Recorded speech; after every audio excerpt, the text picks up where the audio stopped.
Saludos, gentes, bienvenidos en su regreso de esta Semana Santa y a las actividades que ya nos tocan a todos reactivar, retomar y echarle ganas. Hoy vamos a seguir dándole seguimiento a este tema del régimen de excepción y vamos a conversar sobre este tema, 12 meses de régimen de excepción en El Salvador, desde la mirada de las víctimas o del movimiento de víctimas del régimen móvil. Para esto nos va a acompañar ahora como invitado Samuel Ramírez, quien es parte de los organizadores y fundadores de este movimiento que, digamos, nace fundamentalmente como una reacción a una serie de vulneraciones que estaban a suceder con el inicio del régimen. Bienvenido, Samuel, gracias por estar en el programa El Barcito una vez más y compartir con nosotros. Bueno, gracias Franklin, y gracias al Barcito también por este espacio. Bueno, muy bien, bueno, bienvenidos después de las vacaciones, otra vez a este mismo tema de defender a las víctimas inocentes, tal como lo dijiste, Franklin, bueno, un año sometidos ante un régimen de excepción. Queremos decir que como movimiento de víctimas somos bien claros, no estamos defendiendo pandilleros, no estamos defendiendo criminales, defendemos inocentes. El mismo presidente de la República ha reconocido que hay un error, solo que el error que él reconoce es mínimo a lo que es realmente. Y decir que un año ha sido una situación muy grave para las familias. Bueno, ya todos los días tenemos personas fallecidas, todos los días tenemos personas que mueren por falta de atención médica en los hospitales. Eso es terrible. La gente que tiene familiares detenidos en las cárceles están esperando lo peor porque no tienen información sobre sus familiares. Pero tal como decía tu pregunta, decir que el movimiento de víctimas surge a partir del vacío que hay en las instituciones del Estado para poder dar respuesta a los problemas que ha generado el régimen de excepción. Las víctimas se han cansado de buscar la PDH. La PDH, si bien es cierto que recibe las denuncias, pero no da respuestas a las demandas de la población salvadoreña. Las demandas de las personas es saber cómo están sus familiares, en qué estado de salud están, en qué penal están, cómo va su proceso legal, porque no hay información de los abogados de oficio de parte de la PGR. Y van a la PGR, igual, la PGR, los abogados no responden, no dan respuesta a las preguntas de las víctimas. Entonces la gente se siente como abandonada, totalmente marginada de lo que es el gobierno. Y por eso surge Movir, para dar respuesta a una situación pues que ha sido un poco improvisada. El movimiento de víctimas no tiene personalidad jurídica, no tiene una estructura orgánica, simplemente somos un grupo de personas muy preocupadas por las violaciones a los derechos humanos, por las arbitrariedades del régimen de excepción, y esto nos mueve pues a estar a la par de las víctimas, un sector de la población salvadoreña que muchas personas, muchas instituciones ya los condenó, ya los toman como que de verdad son terroristas, que realmente son criminales, como lo ha dicho el gobierno y como lo sostiene el presidente Nayib Bukele. Samuel, a esta altura, quizás para empezar, ¿cuáles son los números que ustedes, digamos, manejan? Porque hay una serie de datos. En general, en 12 meses, ¿cuánta gente se ha detenido? Y de esa que se ha detenido, ¿cuánto es el margen que ustedes manejan de error de salvadoreños que fueron capturados o detenidos de manera equivocada, por error, y que han estado pagando dentro de las cárceles sin tener ninguna relación o vínculo con el tema de la delincuencia, la violencia, el crimen o las pandillas? Fíjese que ese dato es bien difícil. Solamente nos quedamos con las cifras oficiales. El gobierno dice en las últimas datos que son más de 67,000 personas capturadas durante el régimen de excepción. Ese es el tema que tomamos nosotros como movimiento de víctimas y es el tema que toman las organizaciones sociales de derechos humanos, incluso organismos internacionales. Sin embargo, pues nadie sabe si realmente esa cifra es real. Sabemos que el gobierno infla datos, infla datos cuando le conviene y cuando no, pues trata de bajar los datos. Entonces creemos que no hay información, no hay un acceso a la información pública de parte de este régimen. Tampoco no sabemos la cifra exacta de cuántas personas han sido liberadas. El gobierno asegura que son 3.000 personas las que han sido liberadas. Y nosotros, de acuerdo a nuestros datos que tenemos en el penalito de aquí de San Salvador, que es donde liberan a más personas, no han liberado a más de 1.000 personas en todo el tiempo que lleva el régimen. Más de 1.000, o sea, lo más unas 1.000 personas, con datos oficiales, ¿verdad? Aquí no estamos inventando, tenemos datos oficiales. Y en los demás penales, creo que también la cifra es muy mínima. Yo creo que no llegan ni a los 2.000 personas liberadas durante el régimen. Eh, Decir también que es bien difícil decir un número exacto de cuántas personas víctimas inocentes hay presas durante este régimen, porque no tenemos ese dato, pero nosotros estimamos que un 15% son inocentes, porque hay una cantidad de población que nos busca. Bueno, nosotros manejamos una cantidad de 2.000 personas víctimas en nuestro movimiento de víctimas del régimen. Ese es el dato que tenemos control, ¿verdad? Estamos elaborando una pequeña base de datos, estamos también elaborando una pequeña datos estadísticos de dónde son las personas que han sido, en qué departamento hay más personas afectadas por este régimen, eh, que vemos que el tema de las mujeres son las más afectadas por el régimen. Las mujeres son las que llevan todos los casos, la mayoría de los casos de los detenidos. Es bien curioso que solo mujeres son las que andan en las marchas, son las que andan dejando paquetes, son las que andan preocupadas por ganarse el dinero para llevarle a su esposo o a sus hermanas. Esa es la realidad que tenemos en este país y lamentamos pues que los movimientos de mujeres tampoco no vemos una posición así firme de defensa y de denuncia hacia estas víctimas inocentes que hay en este país. Entonces creemos que datos así oficiales, datos que podamos asegurar de que son, solo manejamos un estimado, pero sí creemos que son más de 15.000 personas las inocentes que están presas, son más de 200 las personas que han muerto bajo el régimen de excepción y esos datos pues sí son bastante confirmados porque ahí estamos levantando también esos datos estadísticos, pero vemos todos los días hay un muerto o hay más de un muerto. Estamos hablando que si ustedes estiman un 15% de personas que no están relacionadas a las pandillas, el resto sí es gente que está vinculada a pandillas o tiene registro, digamos, o algún expediente que lo relaciona a un hecho delictivo o algo por el estilo. Fíjese que es bien relativo también. Por ejemplo, hay personas que ya pagaron su condena, fueron capturados hace 20 años, pagaron 10 años, que era lo que le correspondía de acuerdo a la condena, los liberaron, pero luego los han recapturado, o sea que están pagando 2 veces por el mismo delito. Entonces creemos también que eso es ilegal, es una injusticia, ¿verdad? Si ya pagó, ¿por qué volver a capturarlo? ¿Por qué volver a condenarlo para que pague 2 veces? Entonces creemos que hay en esos en ese otro porcentaje que son culpables, pues hay ese tipo de personas que ya pagaron y de vuelvo los capturan. Bueno, incluso muchos jóvenes que han sido liberados durante este régimen porque se declararon inocentes, porque no encontraron ningún delito, ya fueron recapturados de nuevo.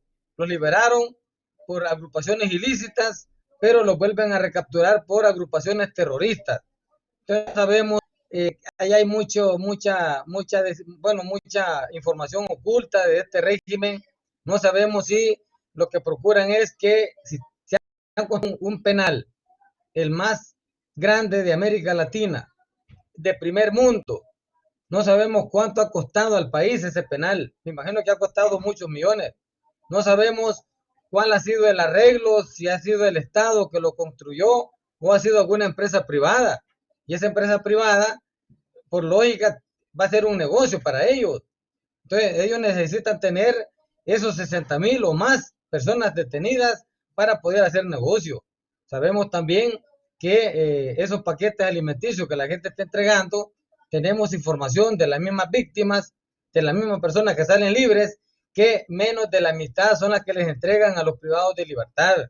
Una parte en el camino se las quitan, ¿verdad? A veces las cosas mejores se las quitan. También el otro tema es con ahora están queriendo obligar a que ya no sea en especie, sino que sea en efectivo.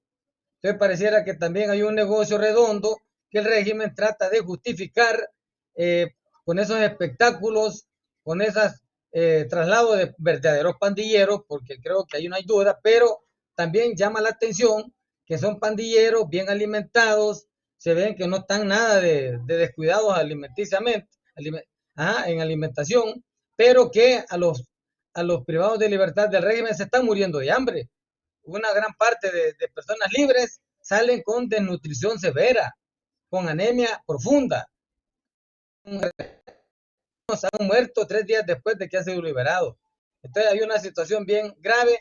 Nosotros no podemos estar realmente si ese porcentaje, aparte del 15% que creemos que son inocentes, también de verdad son culpables. Algunos sí puede ser que tengan alguna tatuaje alusivo, pero ya se estaban rescatando, ya habían asumido un compromiso con alguna iglesia y se habían retirado 100% de la pandilla. Otros, por supuesto, que tal vez no, pero habían algunos que sí. Así es que también creemos que hay injusticia en ese porcentaje también que se puede considerar que sí tienen alguna vinculación con las pandillas. Hablando de ese porcentaje del 15% que tú mencionas, Samuel, podríamos decir que son los salvadoreños que han sido detenidos de manera equivocada, que han estado pagando una situación o costos personales y familiares delicados por un procedimiento o un error cometido por la institución. ¿Cuáles han sido desde tu perspectiva esos errores? ¿Cómo los identificas o los enumeras en función de esas acciones que como gobierno y como instituciones se han venido desarrollando, pero que se traducen en una violación, en un agravio, digamos, a esas personas que no están relacionadas con pandillas?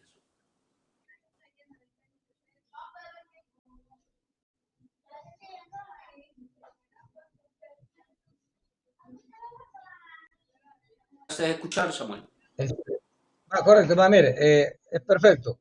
Nosotros eh, tenemos en los datos que hay jóvenes que han sido capturados por cumplir cuotas, ¿verdad? Eso es obvio. Ahí no hay duda que hay una gran arbitrariedad, hay violación a los derechos humanos, porque no ha habido un proceso debido para poder realizar esas capturas, no ha habido órdenes judiciales, no hay pruebas que haya justificado esas capturas.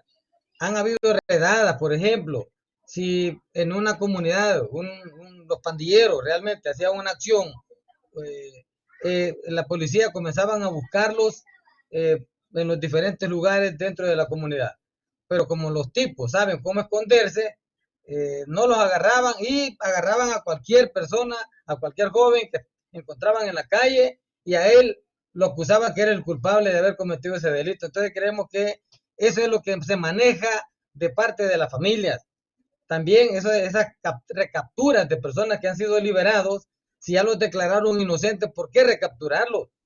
O sea, hay una situación, bueno, han capturado personas con problemas, con capacidades especiales, personas que son con retraso mental, claro, personas con enfermedades crónicas, personas adultas mayores, que de ninguna manera se puede pensar que sean personas que sean un riesgo o sean peligrosos criminales.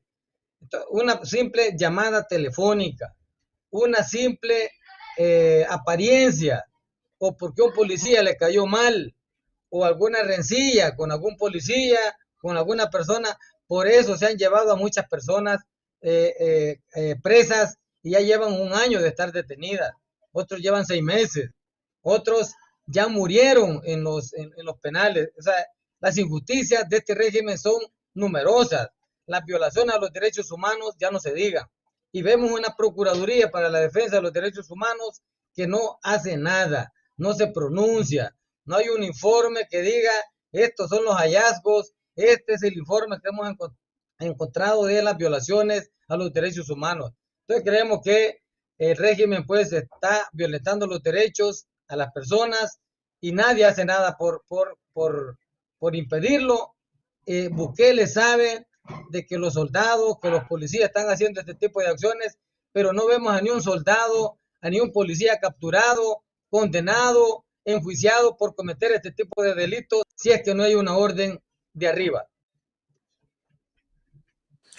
¿Qué instituciones son las que el movimiento ha tocado en estos 12 meses, digamos, de trabajo, de esfuerzo, de acompañamiento que han tenido con las víctimas inocentes, por decirlo así? ¿Qué instituciones son las que han venido tocando en todos estos 12 meses, amor?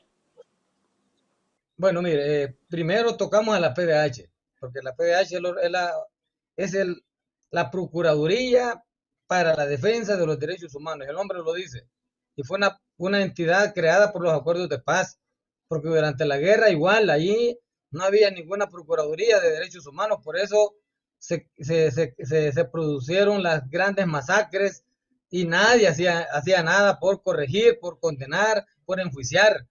Entonces resulta que para defender los derechos humanos, ahora en lugar de procurar la defensa de los derechos humanos, procura la defensa del régimen donde trata de ocultar esas violaciones.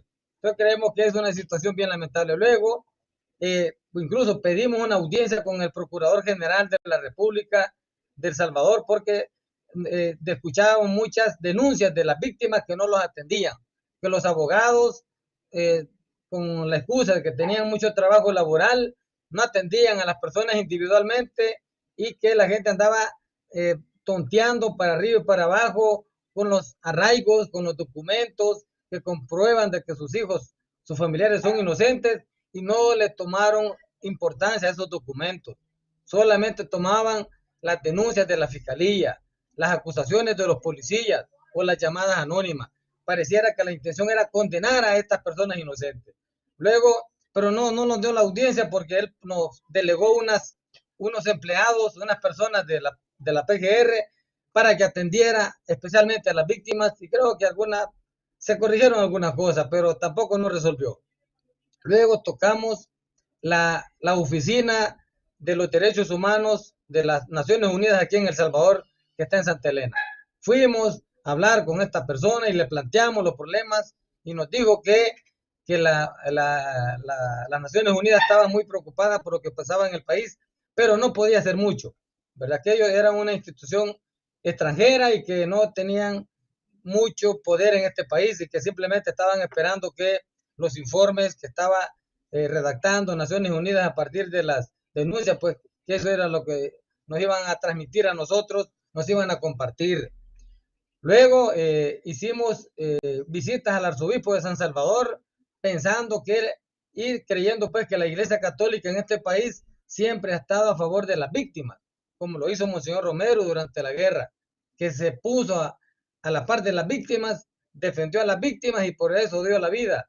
Pero resulta que el obispo nos dio la espalda, huyó cuando vio a las víctimas pidiendo una audiencia para que los escuche. Bueno, luego hemos hecho denuncias, hemos hablado con el relator de las Unidas aquí en El Salvador, porque hizo una visita a una universidad privada y nos invitó como movimiento de víctimas. Ahí le planteamos los problemas del régimen de excepción, le planteamos que hiciera una visita no guiada a los centros penales para que se diera cuenta de lo que realmente estaba pasando, porque la visita que hizo el procurador Apolonio Tovar en su momento fue una visita guiada, fue donde el régimen quería que fuera, y lo que él informó fueron cosas que los centros penales estaban trabajando para mejorar las condiciones y una serie de cosas que lo que le había dicho pues Bukele que tenía que informar públicamente. O sea que de esa manera no creo que vayamos a conocer la verdad de lo que pasa en este país. También hemos hecho reuniones con diferentes entidades, bueno, hemos buscado también organizaciones sociales de derechos humanos que es la que nos están apoyando, porque las víctimas están decepcionadas de las instituciones de gobierno. Ya dijimos de la PDH, de la PGR. Miren, el gobierno ha marginado de todos los derechos a las familias que tienen un ser querido detenido por el régimen. Los niños andan en la calle buscando comida, andan recogiendo basura para poder alimentarse porque su papá o su mamá está presa. Entonces, para ellos no hay un proyecto del gobierno. La primera dama habla de una ley creciendo con cariño y creciendo juntos, pero para estos niños no hay ninguna ley que los proteja. Ellos siguen abandonados, siguen con los abuelitos, siguen, bueno, ni están estudiando. Los adolescentes, hijos de estos padres de familia que están presos injustamente, están encerrados en su casa, prefieren no salir porque el régimen los acosa, los policías los acosa permanentemente solo por ser un familiar de alguien que está preso sin haber sido condenado, sin haber sido vencido en juicio, porque no hay un proceso judicial transparente. Entonces, esas son las consecuencias pues de este país, pero gracias pues a las organizaciones tenemos, voy a mencionar nombres, pero tenemos a Tutela Legal, que sí se ha puesto muy coherente. Creo que el espíritu de María Julia Hernández, de Tutela Legal del Arzobispado en aquel momento, está siendo coherente con el momento que vive El Salvador. Ella es la única, es el único organismo que está apoyando a las víctimas en asesoría legal, asesoría psicológica, les está también apoyando en la elaboración de habeas corpus para los que lo piden. También tenemos al servicio pasionista que nos está dando un apoyo impresionante. Nosotros no podemos quejarnos de estas organizaciones porque sí nos están dando apoyo legal, asesorías legales, incluso nos han apoyado con víveres para aquellas personas de más escasos recursos que no tienen que comer. También tenemos ahí al servicio, a Azul Originario, que también nos están apoyando con talleres psicológicos para la familia, para los niños, con asesorías legales también. También tenemos al IDUCA, que nos está apoyando también en muchos aspectos. Entonces creemos que las víctimas no están solas, pero nada del gobierno. El Estado ya los condenó.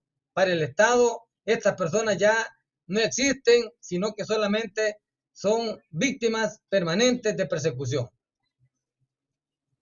Y en este caso, Samuel, de toda esta operación, de toda esta gestión que se ha hecho a nivel de instituciones, ¿cuál ha sido la respuesta, digamos, más responsable o la respuesta, digamos, más satisfactoria en función de esa demanda del respeto a los derechos que ustedes han solicitado? Porque vemos señalamientos hacia la policía, señalamientos hacia el al Ministerio de Defensa, señalamientos a los mismos jueces, señalamiento al procedimiento y al protocolo que se está desarrollando desde el Ministerio de Justicia y Seguridad. Entonces, ¿cuál ha sido una acción que ustedes consideran en realidad coherente con esa demanda que ustedes han planteado? ¿O no se ha hecho absolutamente nada en estos 12 meses para tratar de equilibrar ese señalamiento que le han hecho a la gente con una, digamos, con una justicia real o justa? Correcto. Fíjese que nosotros queremos que, tal vez no directamente, la lucha del movimiento de víctimas del régimen, las denuncias, todo el tema de las redes sociales que tenemos nosotros, que ya para muchos medios de comunicación nacionales e internacionales, organizaciones nos están monitoreando, están dando seguimiento, siempre nos llaman, miren, por ahí vi una noticia en las redes del movimiento, quiero tener más información sobre ese tema, organismos internacionales, medios internacionales se comunican con nosotros, creemos que la lucha de mover, la lucha en la calle, la denuncia está teniendo, y esto también lo demuestra que las personas que están saliendo libres dicen que los primeros meses del régimen era un calvario, era un martirio, eran torturas, golpes, maltrato dentro de los centros penales. Luego, a partir de las denuncias que se fueron generando, pues creo que han mejorado las condiciones en esos lugares. No las que se quisieran, pero sí han mejorado. También creemos que de alguna manera la PDH también ha sentido presión. Creemos que resultados. No nos han informado a nosotros así en específico, pero de parte de las víctimas nos han llamado, miren, ya salió mi hijo, una muchacha que estaba embarazada de 8 meses ya de estar presa y 8 meses de embarazo, ya a pocos días de dar a luz. Nosotros presionamos para que esta persona fuera liberada de inmediato, porque era inocente y aparte pues estaba en esta situación de riesgo. Y pues creo yo que quizás la presión también de la procuradora o la presión de Movir a través de las denuncias hizo que el régimen la liberara. Entonces creemos que hay algunos aspectos positivos, ¿verdad? Que gracias a la lucha de Movir se están logrando. Por ejemplo, también yo puedo decir que hemos conversado con algunos oficiales de la Policía Nacional Civil, con inspectores, y pues con ellos creemos que a pesar de que nos hemos mostrado que somos del movimiento de víctimas del régimen, ellos nos han escuchado y nos han tomado en cuenta nuestras peticiones. Y yo quiero pues felicitar a esos oficiales de la policía que sí son coherentes y están de alguna manera apoyando al movimiento de víctimas de la manera correcta, ¿verdad? No estamos hablando ahí de ilegalidades, simplemente lo están haciendo en la forma que ellos pueden hacerlo, pero vemos que así como hay personas dentro de la institución que son muy serviles, muy ciegos y que hacen lo que les ordenan y no analizan las consecuencias. Hay otros que sí analizan y sí tienen sensibilidad social porque nosotros como movimiento podemos comprobarlo. Así que decir que eso, pues, bueno, incluso hemos pensado incluso hablar, pedir una audiencia con el mismo director de centros penales, Osiris Luna, para pedirle que esos listados de las personas que van a salir libres los haga, lo entregue en la mañana, que no lo haga en las tardes, porque en las tardes ya a veces ya es noche, muchos familiares no vienen, no les llaman o no les cayó la llamada porque donde ellos viven no llega la señal de teléfono, no hay datos y simplemente no recibieron la llamada porque no estaban cerca del teléfono y no vienen a recoger a su ser querido que sale libre. Y por eso estos muchachos quedan abandonados en el penalito y no hayamos qué hacer con ellos. En algunas ocasiones nos han llamado de las mismas personas de la zona que si por qué el movimiento de víctimas no los va a recoger, porque ahí están tirados con el uniforme de privado de libertad, con el short blanco, con la camisa blanca, y eso es un alto riesgo, tirarlos a la calle. Entonces incluso hemos pensado, y quizás lo vamos a hacer, pedir una audiencia al, al director de centros penales que como no han entendido a través de las denuncias, a través de los informes que se han dado de las familias que no pueden recoger a su familiar a tiempo y que eso muchos han tenido que, bueno, nosotros hemos pagado incluso hasta hospedaje para que ellos se queden a dormir ahí, para que mientras pasa la noche y ya en el día pues se puedan entregar a la familia. Entonces, para que asuman de verdad y asuman un compromiso de que van a mandar esos listados con tiempo para que el Movir o cualquiera los publique en las redes sociales y la familia pueda darse cuenta con tiempo para poder viajar desde cualquier lugar de nuestro país a recoger a su ser querido que ha salido libre. Samuel, antes de pasar a una, digamos, evaluación posterior, digamos, de casos específicos, ¿hay alguna evaluación que hayan hecho ustedes como Movir respecto a las personas que fallecieron dentro de los centros penales y que se comprobó al final que no tenían ningún vínculo con pandillas? Fíjese que ese dato no lo tenemos, pero en la mayoría, sí, la familia nos dicen eran inocentes. Bueno, acá, mire, creo que es bien lógico. La gente que está pendiente de su familiar es porque de verdad era inocente.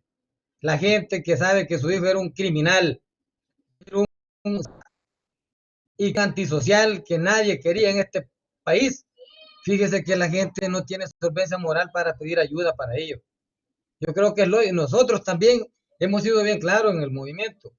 nosotros le hacemos una entrevista a la persona para ingresarlo al movimiento y le pedimos, mire, díganos, cuente cómo fue capturado, qué hacía él, cómo demuestra que esta persona es inocente, cuáles son los arraigos. Y nos cuenta, mire, mi hijo era estudiante, aquí están las notas, aquí están las referencias del director de la escuela, del profesor, aquí están las referencias de la empresa donde él trabajaba. Aquí, bueno, nosotros comprobamos de que esta persona es inocente. Y la mayoría de los muertos que salen publicados en las redes sociales, la mayoría son inocentes. Entonces yo creo que en eso pues no hay duda. Pero un dato específico no lo tenemos porque el régimen también nos da información. Y a propósito, mire, de los muertos, nosotros también hicimos público la fosa común que hay en el cementerio de La Bermeja. Ahí están enterrando a una buena parte de las personas que fallecen por el régimen de excepción. El régimen ha intentado ocultar los muertos. Ellos han tratado de que cuando alguien muere, prefieren llevarlo a un lugar clandestino para que nadie se dé cuenta y esté el familiar creyendo que está en algún centro penal. O sea, ya lo hacen deliberadamente de ocultar los fallecimientos de las personas.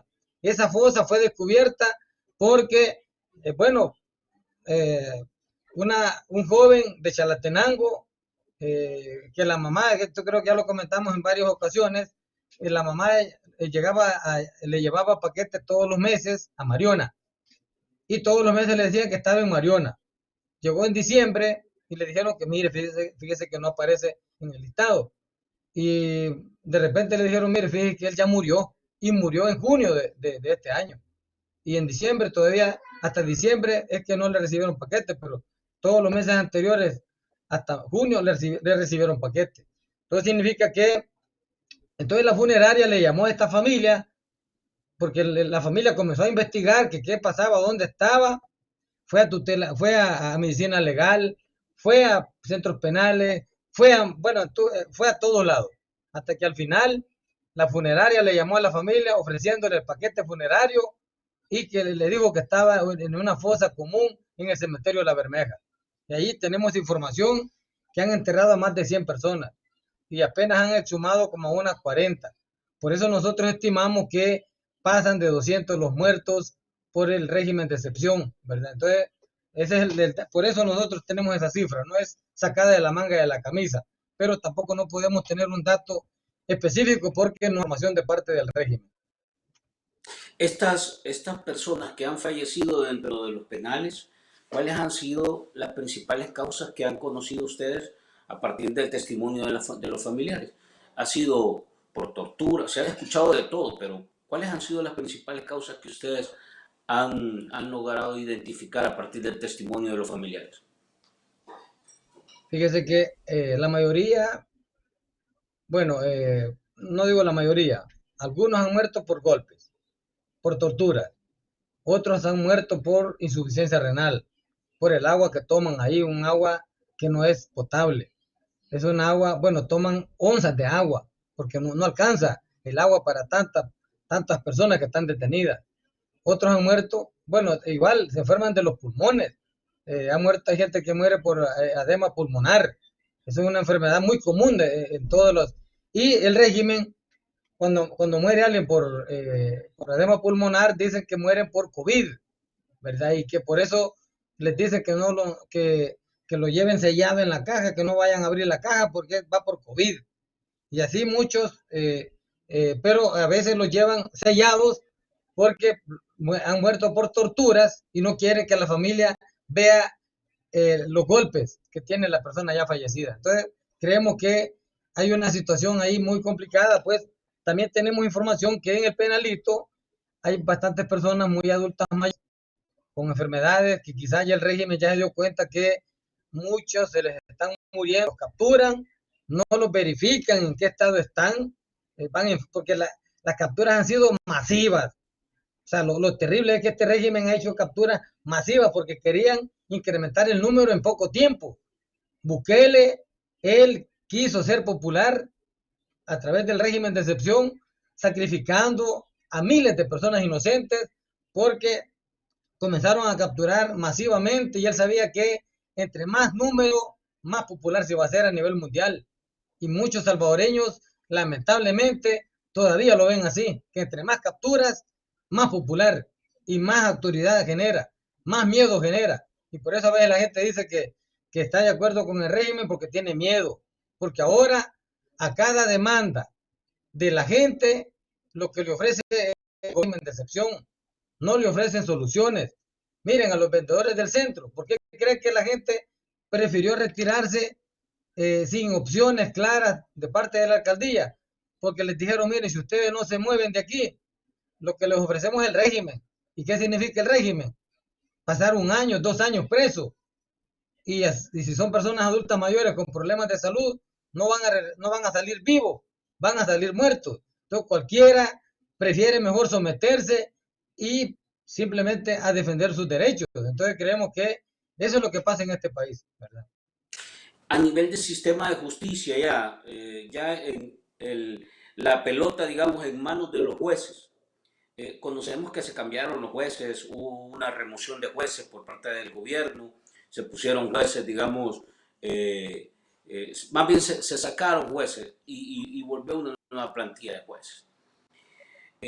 ¿Ustedes creen que se está llevando un proceso judicial adecuado, responsable, legal y dándole el derecho a que la gente se defienda? Fíjese que no, absolutamente. Es que el régimen de excepción lo que le permite al gobierno es violentar derechos. Violentar, bueno, ya el régimen en sí elimina garantías a los salvadoreños. Por ejemplo, vimos una encuesta ahí de la UCA donde dice que la gente no sabe qué derechos están siendo violentados con el régimen de excepción, no sabe qué significa violentar los derechos de lo que es la privacidad en las comunicaciones, ¿verdad? De la correspondencia. Es gravísimo que el gobierno pueda tener derecho de poder monitorear todo lo que la persona comunica en sus teléfonos. Todo lo que la gente comunica en esos teléfonos, el régimen puede monitorearlo, cosas que no tienen sentido, pero todo lo puede hacer. Y entonces eso le permite al régimen violentar esos derechos que para muchos no significan nada, pero sí es igual también ahora no hay presunción de inocencia. Ahora no hay derecho a audiencia, no hay derecho también a una auténtica defensa. Ahora cualquiera bueno, antes en la guerra decía ponerle el dedo a alguien. Si antes en la guerra muchas personas fueron asesinadas por la dictadura, por la guardia, porque una persona les puso el dedo. Les decía, miren, esta persona tiene un familiar que es guerrillero. Esta persona yo lo he visto que ahí pasan los guerrilleros. Por eso lo mataban. Ahora igual, ahora una llamada telefónica es suficiente solo porque la persona en una comunidad donde las pandillas controlaban, si un pandillero se paraba enfrente de esa casa, ya por eso la familia toda era pandillera. O si llegaba la policía a querer capturar al hijo que es pandillero, como no lo hallaban al pandillero, se llevaban al papá o se llevaron al hijo también. Tenemos un caso que se llevaron al papá y al hijo porque iban a buscar al verdadero que hiciera pandillero, pero resulta que nunca lo agarraron porque el tipo se sabía defender. Entonces el papá y el hijo están presos. Pero ¿qué culpa tiene? Bueno, es cierto, puede ser que la familia tenga culpa, pues aquí nadie está defendiendo a nadie. Pero si realmente el delito tiene que individualizarse, tiene que condenarse al que realmente cometió el delito, no a la familia. Pero lo que pasa en este país es que no se individualiza. No hay una orden judicial para capturar a las personas. Los jueces dicen, mire, su hijo es inocente, le dicen a las víctimas. Aquí no podemos nosotros, o sea, todos los expedientes están limpios. No tiene antecedentes penales, no tiene un expediente, no tiene una denuncia, pero aquí solamente una orden de arriba puede permitir que esta persona, o sea que el proceso judicial no funciona. ¿Y qué dice Bukele? Mire, en toda policía dice, se cometen errores, en toda acción se cometen errores, pero si hay personas inocentes, dice, el sistema judicial va a determinar que son inocentes. Mire, ¿quién va a creer en este sistema judicial cuando vemos que pandilleros declarados, familiares de funcionarios de gobierno, de diputados, de concejales, de alcaldes o alcaldesas salen libres y los inocentes están presos, cuando un sistema judicial que funciona de esa manera va a tener credibilidad. Entonces las víctimas que dicen, miren, en San Martín, mi hijo, me dice una señora, eso era un estudiante, estaba trabajando ya, estudiaba y trabajaba y está preso. Y lo capturaron eh, eh, un poco próximo cuando capturaron a unos pandilleros que de verdad eran. Y resulta que los pandilleros están libres y mi hijo sigue preso. Entonces yo no sé si es que realmente el pacto sigue. Así es una farsa también, ¿verdad? Porque eso se maneja mucho en los medios de comunicación, que lo que está haciendo es una transición de mando de las pandillas, está cambiando de mando, pues, y eso son palabras fuertes, pero eso lo dicen los medios de comunicación. Y Bukele tiene que tener claro eso. Ya afortunadamente las redes sociales nos permiten a nosotros que no tenemos acceso a los medios masivos porque también nos han coartado el derecho a información. Aquí no vemos dando cobertura a las víctimas ningún medio como TCS, como Megavisión, sino que son medios eh, digitales, algunos escritos, y la mayoría son medios internacionales. O el deseo de mucha gente de querer informar lo que pasa en este país. Creo que eso nos ha hecho a nosotros, nos ha permitido tener un alcance bastante grande en la información que estamos produciendo en las denuncias. Samuel, 12 meses después ya de estar en el país bajo un régimen de excepción, ¿cuáles son las lecciones que desde la parte de la población, desde los afectados, digamos, de las víctimas inocentes, cuáles son las principales lecciones que ustedes podrían sacar que queden como parte de esa experiencia y que pueden convertirse en aspectos que se deben corregir para la implementación de este tipo de medidas que tienen que ver con la agenda de la seguridad? Bueno, fíjese que, bueno, una lección que nos queda es, y yo me pregunto, pues, porque somos un país muy sufrido, venimos de una guerra de más de 10 años, de una dictadura de más de 60 años, que masacró a la gente, violentó los derechos humanos de la manera más brutal, la masacre de 1932, las masacres del 80, y pues logramos que se parara el sangramiento en este país con los acuerdos de paz, y ahora vemos un presidente que se burla de esos acuerdos de paz, y él también está creando condiciones para un conflicto social como el de los 80. Eh, Vemos que un año de régimen de excepción, un régimen que es ilegal desde todo punto de vista, aunque la gente, aunque tenga la popularidad que pueda tener. Bueno, Hitler, uno de los asesinos, uno de los dictadores más sanguinarios y bárbaros de este planeta, era uno de los más populares del mundo. Pero ser popular no significa ser una buena persona. Entonces, el hecho que el régimen sea popular, que la gente lo quiera, porque tampoco, miren, en esas encuestas no entrevistan al 100% de la población, son muestras de 1.200 personas. No es cierto que ahí está expresándose el pueblo en su totalidad. Entonces, creemos que un año de régimen de excepción es un abuso de lo más grande para este pueblo que ha sufrido tanto y que logró quitarse ese yugo de la dictadura de los 60. Y yo creo que es una lección que no hemos aprendido, ¿verdad? Que supimos parar la guerra en aquel momento y no hemos logrado parar esta represión, este régimen de terror a un año de estar implementado. Creo que hace falta más lucha, hace falta más acciones de calle, más denuncias.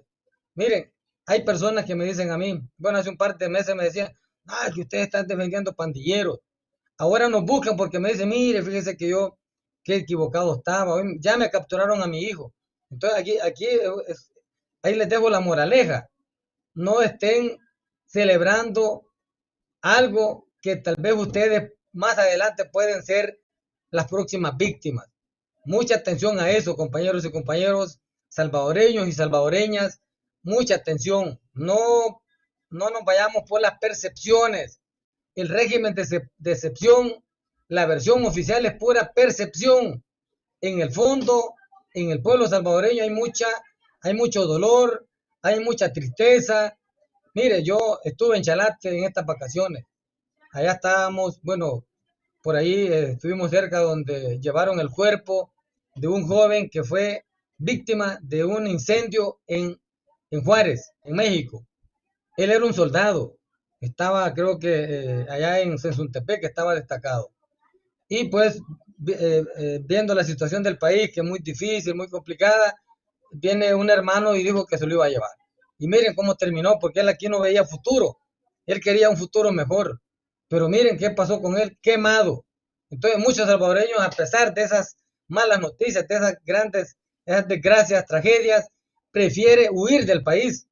En Chalatenango, en donde yo tengo algún conocimiento y por lo que me informé hoy que salí, hay una comunidad que todos quieren huir de ese lugar.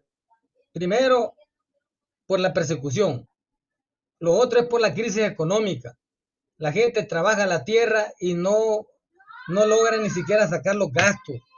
Aparte de eso, los hijos no pueden estudiar un bachillerato porque tienen que viajar en bus para ir a estudiar. Están totalmente abandonados. Entonces creemos que hay tantos motivos para organizarse, para luchar, y por eso pues la lección que nos queda, compañero Franklin, tal como la pregunta decías, es que estamos pasivos, tenemos que despertar, tenemos que aprender que solo el pueblo salva al pueblo. Ninguna dictadura es invencible, pero aquí lo que manda es que el pueblo también todavía está sometido por el miedo o está confundido por la información que muy difusa de parte del régimen. Yo los invito a que no vean los medios oficiales del régimen, hombre. Hay que informarse, tener la otra versión, la verdad de lo que pasa en este país. Samuel, hay hay un efecto que al cierre de los 12 meses ha impactado con una gran fuerza, que es la reducción de los homicidios. Eh, ¿cómo, cómo, evalúas, ¿Cómo evalúan ustedes desde Movir esta reducción de los homicidios y esta reducción de las muertes por los hechos de pandillas, digamos? Que es un tema que se le atribuye a esta nueva etapa, digamos, basada en el régimen. Vaya, mire, yo creo que es obvio. Nosotros no podemos negar que ha reducido las acciones de las pandillas, pero no es la única manera de poder combatir a las pandillas. Miren, los gobiernos anteriores no tuvieron el poder que tiene Bukele. No era necesario un régimen de excepción con el poder que tiene Bukele. Si él tenía toda la Asamblea Legislativa para que le aprobaran préstamos, cualquier cosa que él quisiera, entonces el régimen de excepción, si bien es cierto que ha contribuido, pero no es la única manera de combatir a los criminales. El régimen de excepción es la única manera de mantener la popularidad de Nayib Bukele, porque no hay otra acción positiva. Todo lo que ofreció España fue pira. Miren, el costo de la vida, eso es terrible, la gente ya no come los 3 tiempos. Uno que anda en la calle hablando con los ciudadanos, nos dice, mire, yo ahora ya no alcanzo, o ahora un plato de comida vale $3, ya no vale 1.50 como costaba hace un año. Entonces, y la gente, y los salarios no incrementan. Y el desempleo sigue incrementando porque Bukele, con todas sus políticas, lo que está haciendo es desempleando a más personas.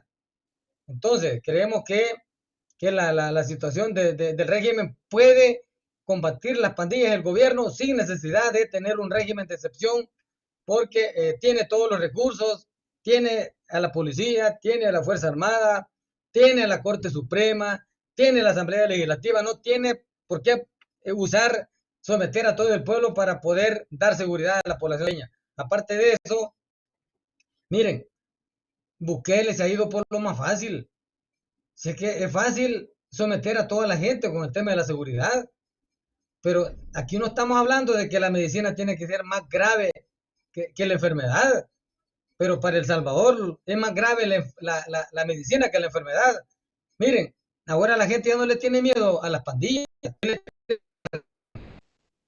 Y un país civilizado, en desarrollo, como dice Bukele, que es El Salvador, que hasta va a traer a mis universo, está declarando El Salvador como un país de primer mundo, pero yo no, bueno, yo he viajado algunas cuantas veces a Europa. Yo no he visto que en Madrid hayan militares por todos lados para dar seguridad, o hayan policías en cada esquina, y hay una seguridad muy aceptable. ¿Por qué en El Salvador vamos a ver un soldado en cada esquina, en cada calle, tanquetas, camiones blindados?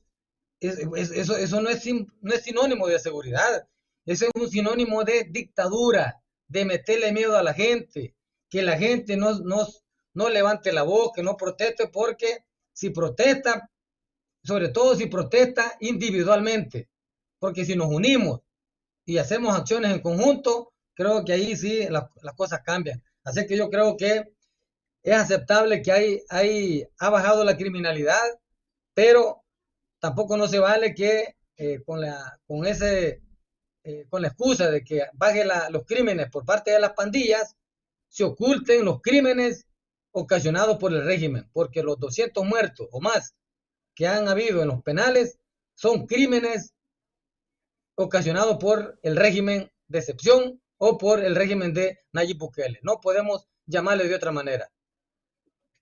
Samuel, para cerrar, ustedes tienen una perspectiva de que esta situación de cara al futuro va a irse estabilizando, van a ir respetando un poco más los derechos de las víctimas inocentes, van a liberar de manera acelerada y rápida a esa gente que no tiene responsabilidad y culpa, o creen que este tema va a continuar, Samuel. ¿Cuál es la lectura, cuál es la perspectiva, los escenarios que ven ustedes de cara al futuro, pues?